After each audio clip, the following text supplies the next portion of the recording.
세상에는 우리가 통제할 수 있는 것과 그렇지 않은 것이 있다. 우리 힘으로 되는 것은 생각, 선택, 욕망, 회피 같은 내적 태도이다. 우리 힘 밖에 있는 것은 몸, 재산, 명성, 지위 같은 외적 조건이다. 내적 태도에 집중하면 자유롭고 평온할 수 있지만 외부 조건에 집착하면 괴롭고 불행해진다. 그러니 어떤 일이 일어나더라도 그것이 내 힘 안의 문제인지 밖의 문제인지를 구분하고 힘 밖의 것이라면 그건 나와 상관없다라고 말할 줄 알아야 한다.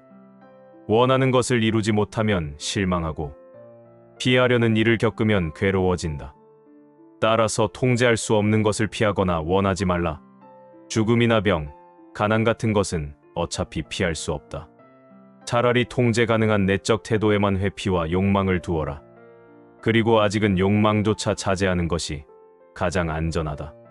내가 좋아하는 물건이나 사람을 대할 때 그것이 본래 어떤 성질을 가진 존재인지 항상 기억하라.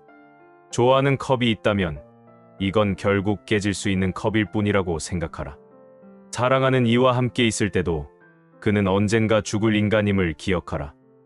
이렇게 마음을 훈련하면 잃었을 때 무너져 내리지 않을 수 있다. 무슨 일을 하든 그 일이 본래 어떤 성질을 지니는지 미리 떠올려라. 목욕하러 간다면 그곳에는 소란, 욕설, 도둑질이 있다는 것을 미리 상상하라. 그러면 그런 일이 일어나도 놀라거나 분노하지 않을 것이다. 나는 단지 목욕을 하러 가는 게 아니라 어떤 일이 벌어져도 내 마음을 자연과 조화롭게 유지하려고 간다. 이렇게 생각하라. 사람을 괴롭히는 것은 사물이 아니라 사물에 대해 우리가 품는 생각이다. 죽음 그 자체는 두렵지 않다. 우리가 죽음을 두렵다고 해석하기 때문에 두려운 것이다.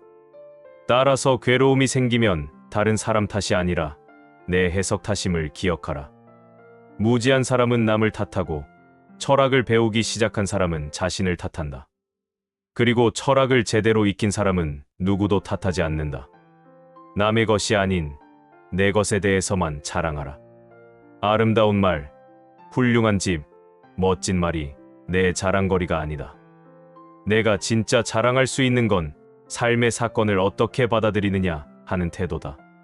그 태도가 자연과 조화를 이루고 있다면 그때야 비로소 자랑할 만하다. 인생은 항해와 같다. 배가 잠시 항구에 머물러 있을 때 내가 육지에 나가 조개나 과일을 집을 수 있다. 그러나 언제든 선장의 부름이 오면 즉시 배로 돌아가야 한다. 아내나 자식 같은 것은 조개나 과일과 같다. 그것들을 즐겨도 된다. 그러나 죽음이 오면 뒤돌아보지 말고 떠나야 한다. 늙었다면 더더욱 배 근처에서 떠날 준비를 하고 있어야 한다. 사건이 내 뜻대로 일어나기를 바라지 말라. 그저 사건이 벌어지는 그대로를 바라라. 그럴 때 삶은 원만하게 흘러갈 것이다. 병은 몸의 장애이지 의지의 장애가 아니다. 다리 저름은 다리의 장애이지 의지의 장애가 아니다. 그러니 어떤 일이 닥쳐도 이렇게 말하라. 이건 내 몸이나 외부에는 장애가 되지만 내 본질적 자아에는 아무런 장애가 아니다. 어떤 사건이 닥치면 이 일에 대해 내가 발휘할 수 있는 능력은 무엇인가를 스스로 물어라. 아름다운 사람을 보면 절제가 필요하고 고통을 겪으면 인내가 필요하며 모욕을 당하면 관용이 필요하다. 이렇게 습관을 들이면 어떤 일도 너를 압도하지 못한다. 무언가를 잃었다고 말하지 말라. 그저 돌려주었다고 말하라. 자식이 죽었는가? 신에게 되돌려준 것이다. 아내가 세상을 떠났는가? 신에게 되돌려준 것이다. 재산이 사라졌는가? 그것도 돌려주었을 뿐이다. 그것을 가져간 사람이 악한 자일지라도 그건 중요하지 않다. 애초에 내가 가진 모든 것은 잠시 맡겨진 것이며 여관에 머무는 여행자처럼 잠시 쓴 것일 뿐이다. 먹고 살려면 반드시 이렇게 해야 한다라는 핑계를 버려라. 설령 굶어 죽더라도 마음이 불안하지 않고 평온하다면 그게 훨씬 낫다. 내 하인이나 주변 사람이 말을 안 듣더라도 내 마음이 괴로워지는 것보단 훨씬 낫다. 작은 일부터 훈련하라. 기름이 조금 흘렀다고, 술이 조금 도둑 맞았다고 화내지 마라. 그 대가로 평온을 얻었다고 생각하라. 하인을 부를 때도 그가 오지 않을 수 있음을, 설령 와도 내 뜻대로 하지 않을 수 있음을 미리 기억하라. 그렇게 마음을 준비하면 결코 흔들리지 않는다. 성숙하려면 어리석어 보이는 것을 감수해야 한다. 남들이 볼 때 내가 세속적으로 무능해 보일 수도 있다. 지식이 없어 보이고 바보 같아 보일 수도 있다. 괜찮다. 외적인 것에 신경 쓰지 말고 내적 의지에만 집중하라. 자연과 조화로운 삶을 동시에 살면서 외부 평판까지 챙기려는 건 불가능하다. 아내와 자식, 친구가 영원히 살아있기를 바라는 것은 어리석은 일이다. 그건 내 힘으로 어쩔 수 없는 것을 내 것으로 만들려는 욕심일 뿐이다. 하인이 흠없이 완벽하기를 바라는 것도 마찬가지다. 세상에 결점 없는 인간은 없다. 진정한 자유는 단 하나, 내 욕망을 내가 통제하는 데 있다. 인생을 연회에 참여하는 것처럼 여기라. 음식이 내 앞에 오면 적당히 받아라. 아직 오지 않았다면 탐내지 말라. 남이 먹는다고 불평하지 말라. 자식, 배우자, 지위, 재물도 모두 이와 같다. 심지어 눈앞에 차려진 것조차 담담히 거절할 수 있다면 너는 신들과 함께 앉을 자격이 있다. 누군가 슬퍼하며 울고 있다면 그 사람을 무시하지 말라. 그의 슬픔을 있는 그대로 받아주라. 그러나 속으로는 기억해야 한다. 그를 괴롭히는 것은 사건 그 자체가 아니라 그 사건에 대한 그의 해석이라는 사실을. 그러므로 겉으로는 함께 울더라도 내 마음은 흔들리지 않도록 지켜라. 삶은 연극과 같다. 신이 어떤 배역을 주느냐는 내가 정할 수 없다. 짧은 극일 수도, 긴 극일 수도 있다. 가난한 자의 역할, 권력자의 역할, 병자의 역할이 주어질 수도 있다. 내가 할 일은 그 배역을 잘 연기하는 것뿐이다. 어떤 배역을 맡을지는 내 권한이 아니다. 까마귀의 울음소리를 듣고 불길하다고 여기지 말라. 그것은 내 몸이나 재산, 평판과 같은 외부와 관련이 있을 뿐 내 본질과는 무관하다. 이 일은 내게 이롭다라고 생각하면 어떤 징조도 행운이 된다. 모든 사건은 내가 어떻게 받아들이느냐에 따라 길조가 될 수 있다. 내가 결코 패배하지 않는 방법은 하나다. 너의 힘으로 이길 수 없는 싸움에는 애초에 뛰어들지 않는 것이다. 어떤 사람이 명예와 권력으로 칭송받는다고 해서 그를 부러워하지 마라. 진정한 선은 오직 내가 통제할 수 있는 내적 태도에 있다. 그러므로 내가 추구해야 할 건 장군이나 집정관이 되는 게 아니라 자유로운 사람이 되는 것이다. 그리고 자유는 외부의 것들을 무시하는 데서 온다. 내가 모욕당했다고 느끼는 건 상대의 말 때문이 아니라 그것을 모욕으로 받아들인 내 생각 때문이다. 그러니 화가 날 때는 잠시 멈춰서서 이건 단지 내 생각일 뿐이라고 되새겨라. 시간을 벌 수 있다면 너는 감정을 통제할 수 있을 것이다. 죽음과 추방, 그리고 사람들이 두려워하는 모든 일을 매일 떠올려라. 특히 죽음을. 그렇게 하면 너는 비굴한 생각을 하지 않을 것이며 쓸데없는 욕망에 매달리지도 않게 된다. 철학을 진지하게 따르려 한다면 사람들이 너를 조롱할 각오를 하라. 갑자기 철학자라도 된 것 같네 하며 비웃을 것이다. 하지만 내가 신념을 지키면 결국 그들은 존경하게 될 것이다.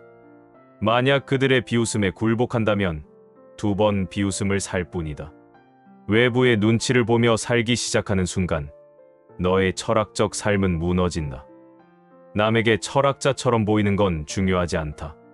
스스로에게 철학자로 보이면 그것으로 충분하다. 나는 아무 쓸모없는 사람이 될 거야라고 걱정하지 마라. 국가에 도움을 주지 못한다고 자책하지도 마라. 국가에 진정 필요한 건 욕심 없는 정직한 시민이지 목욕탕을 지어주거나 잔치를 여는 사람이 아니다. 내가 지킬 것은 오직 양심과 명예다. 그것을 잃는 순간 어떤 공적도 무의미하다. 연회나 모임에서 남이 더 대접받는다고 속상해하지 마라. 그가 그런 대접을 받는 건 그만큼 대가를 치렀기 때문이다. 칭찬을 하고 아첨을 하고 찾아가 머리를 숙였을 것이다. 너는 그 값을 치르지 않았으니 당연히 얻지 못한다. 하지만 대신 내가 얻은 것이 있다. 굴욕을 견디지 않아도 된다는 자유다. 이웃의 아이가 컵을 깨뜨리면 아이니까 그럴 수 있지라고 쉽게 말한다. 그런데 내 아이가 컵을 깨면 내가 왜 이런 불행을 겪어야 하나라고 통곡한다. 기억하라. 남의 일에 대해 하는 판단을 내 일에도 똑같이 적용해야 한다. 관역은 빛나라고 세워놓은 것이 아니다. 세상의 본래부터 악이라는 건 존재하지 않는다. 만약 누군가 내 몸을 길가는 사람에게 넘겨주면 화가 나지 않겠는가? 그런데 너는 스스로 내 마음을 아무 말이나 내뱉는 사람들에게 맡겨 흔들리게 한다. 내 마음을 아무에게나 넘기지 말라. 어떤 일을 시작하기 전에 그 일이 요구하는 것들을 먼저 따져보라. 올림픽에 나가고 싶다면 고된 훈련, 절제, 식이요법, 패배의 위험까지 감수해야 한다. 이걸 받아들일 수 없다면 애초에 시작하지 마라. 철학도 마찬가지다. 철학자가 되려면 욕망을 절제하고 세상에서 비웃음을 당하고 명예와 권력을 양보해야 한다. 이 모든 대가를 치를 준비가 되어 있는가? 그렇지 않다면 철학자가 아니라 군중 속의 한 사람일 뿐이다. 인간관계의 의무는 관계 속에서 정해진다. 그가 아버지라면 설령 나쁜 아버지일지라도 아버지로서 존중해야 한다. 그가 형제라면 비록 불공정하더라도 형제로서 의무를 다해야 한다. 내가 지켜야 할 것은 그가 어떤 사람인가가 아니라 내가 그 관계 속에서 어떤 태도를 지키느냐이다. 신들에 대한 경건함은 신들이 존재하며 세상을 지혜롭게 다스린다는 올바른 생각에서 시작한다. 따라서 신들이 주는 어떤 사건도 순순히 받아들이고 따르라. 그것이 신들을 원망하지 않는 길이다. 만약 내가 통제할 수 없는 것을 선이나 악으로 여기면 일이 뜻대로 되지 않을 때 신을 원망하게 된다. 그러니 선과 악은 오직 내 의지 안에만 있다고 믿어라. 점을 치러 갈 때 그 결과에 대해 욕망이나 두려움을 품고 가지 마라. 결과는 내가 통제할 수 없는 것이니 그 자체로 선도 악도 아니다. 진탁은 단지 사건을 알려줄 뿐 그것을 어떻게 받아들이는지는 내 몫이다. 예를 들어 나라나 친구를 위해 위험을 무릅써야 할 때는 점을 치러 가지 마라. 무슨 징조가 나오든 그럼에도 불구하고 의로움이 내 선택을 이끌어야 한다. 스스로 어떤 성품을 가질지 정하고 홀로 있을 때나 사람들 속에 있을 때나 그것을 지켜라. 쓸데없는 말은 삼가라. 꼭 필요한 말만 간결하게 하라. 잡담, 험담, 뒷소문 같은 대화에 빠지지 말라. 만약 대화에 끼어야 한다면 그 주제를 더 나은 방향으로 이끌도록 하라. 웃음은 지나치지 말고 맹세도 함부로 하지 말라. 외적인 화려함을 멀리하고 몸에 필요한 것만 갖추라. 누군가 내 험담을 하면 변명하지 말고 이렇게 대답하라. 그가 내 다른 결점까지 알았다면 더 많은 흠을 말했을 것이다. 연회나 모임에서 일어난 일에 지나치게 흥분하지 말고 집에 돌아와 그 이야기를 떠벌리지도 말라. 진정한 철학자는 말이 아니라 행동으로 드러난다. 어떤 쾌락이 내 앞에 나타날 때 잠시 멈추고 생각하라. 지금 이 순간의 즐거움과 뒤이은 후회 중 어느 쪽이 더 클까? 그리고 또 생각하라. 만약 내가 이를 이겨낸다면 스스로 얼마나 자랑스러울까? 이렇게 대비시켜보면 쾌락에 끌려가지 않을 수 있다. 내가 옳다고 판단해 한 행동이라면 사람들이 오해하더라도 두려워하지 마라. 만약 옳지 않다면 애초에 하지 말라. 하지만 옳다면 세상의 비난은 중요하지 않다. 연애에서 가장 큰 몫을 차지하는 것은 식욕에 맞을지 몰라도 연애의 의미에는 맞지 않는다. 직사에서는 배려와 예의가 더 큰 가치다. 내 능력에 맞지 않는 역할을 맡으면 그 일도 잘못되고 원래 잘할 수 있는 자리조차 잃게 된다. 너의 힘을 알라. 길을 걸을 때 발이 상하지 않도록 조심하듯이 무엇보다 마음을 다치지 않도록 살펴라. 모든 일을 시작할 때 이것이 내 마음에 상처를 주지 않을까 먼저 생각하라. 몸이 필요한 것은 발이 신발을 필요로 하듯이 딱 그만큼이다. 만약 그 한계를 넘어 욕심내면 끝없이 추락한다. 신발은 발에 맞기만 하면 된다. 하지만 더 화려하게 만들려는 순간 금칠하고 보석을 달고 끝없이 과해진다. 재물도 마찬가지다. 여자아이들은 14살이 되면 남자들의 칭찬을 듣고 여인의 매력을 자신의 가치로 여기게 된다. 그래서 스스로를 꾸미고 외모에만 희망을 건다. 그러나 그들이 진정 존중받아야 할 부분은 단정함과 덕성에 있다는 것을 알려줘야 한다. 몸에 지나치게 집착하는 것은 지적 능력이 부족하다는 증거다.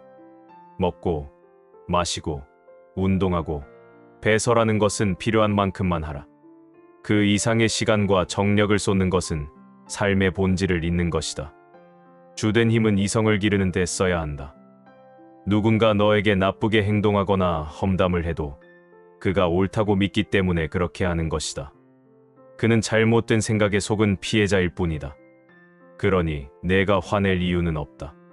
그저 이렇게 말하라. 그에게는 그렇게 보였을 뿐이다. 모든 일에는 두 개의 손잡이가 있다. 한쪽 손잡이는 그것을 감당할 수 있게 하고 다른 쪽은 감당하지 못하게 한다. 예컨대 형제가 불공정하게 행동했다면 그는 내 형제다라는 손잡이를 잡아라. 그는 불공정하다라는 손잡이를 잡으면 짐을 질 수 없게 된다. 나는 너보다 부자다. 그러니 너보다 낫다. 나는 너보다 말 잘한다. 그러니 너보다 우월하다. 이런 말은 논리적이지 않다. 올바른 결론은 이렇다. 나는 더 부자다. 그러니 재산이 더 많다.